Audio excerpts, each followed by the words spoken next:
তো আজকে বানাবো হচ্ছে মালপোয়া। তো মালপোয়া বানানোর জন্য আমি নিয়েছি এখানে ময়দা, আমি আমার আন্দাজ মতোই নিয়েছি। আর এর মধ্যে দেবো হচ্ছে চিনি।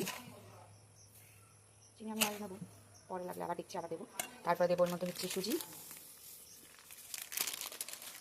তারপরে এখানে হচ্ছে যে মৌরি ভেজে রেখেছি, তো মৌরি ভাজাটা দেবো, তো ফ্লেভারটা সুন্দর হবে। এরপরে দেবো এর মধ্যে দুধ। তারপরে এর মধ্যে দিয়ে দিয়েছিলাম গরুর দুধ। তারপরে এর মধ্যে দেবো হচ্ছে পাউডার দুধ দেবো, একটু ফ্লেভারটা ভালো হবে, টেস্ট হবে খেতে পাউডার দুধটা দিলে।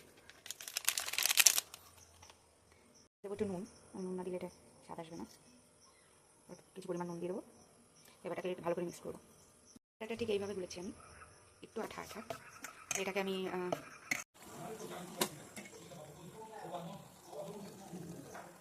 তারপরে ভালোই হয়েছে খেতে, তো ট্রাই করে দেখতে পারবো আমরা।